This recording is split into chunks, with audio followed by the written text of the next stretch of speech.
झारखंडी दीदी तू तो जाइबू तो आराम करबू, हमनी के तो जाए और घर के चूल्हा चौकी हरिया बर्तन करे के पड़ी। एक तो इधर से जाए तो डार पीठ मारे ओकर जाला, पिछवाड़ा दुखेला, बाकी घरों जानी तो उतना ही काम करे के पड़ेला।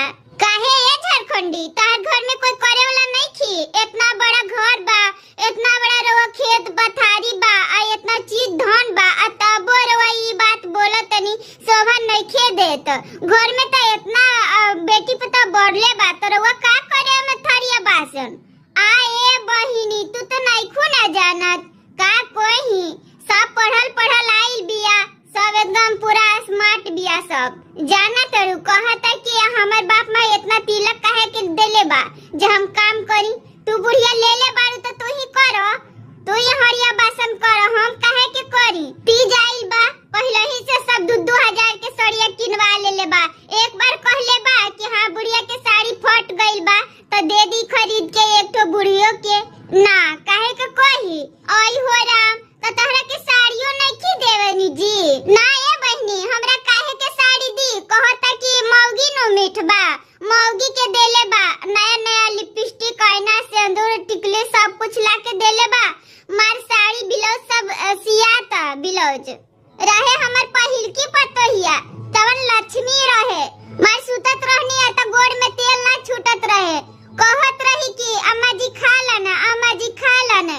आ ई सब तो आइल बिया कुलछनी, हमरा के काहे पूछी, जैसन आइल बिया तैसन लोग जानत नहीं खे। आजी ना जी हमनियो के थोड़ा जानत रहनी है, लेकिन हमनी के का जरूरी रहे बोले के, कुछ यही से ना बोलिए कि भाई बड़ घर के बानी हमनी के कुछ काहे के बोली जा, बाकी जानत रहनी है। ए मझली कवन बतवा, हम तो कुछ नहीं खी जानत। आ ये बतला बहु तू नहीं खू जानत। बच्चा लाल इनकर बेटा नु बानी त इनकर बेटा के साली आए रहे त उनका के 6 महीना के पेट रहे, त सब कोई कहे कि काहे उल्टी होता, काहे उल्टी होता, तो डेरा ढमका के पूछली है तो कहली है कि ना हमरा के 6 महीना के एमसी रुकल बा। तो सब हमारे जी उंगली खोड़े लगल कि आई हो दादा ई का भइल।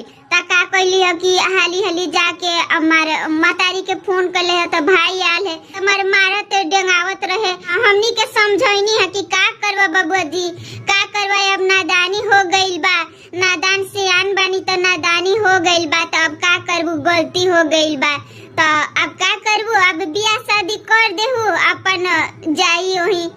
अत ऐसन बात रहे, हमनी के कुछो नहीं की जानत। आई हो राम तू कहां रहेलू, लगता कि एकदम अनहराइल रहेलू तहू तो।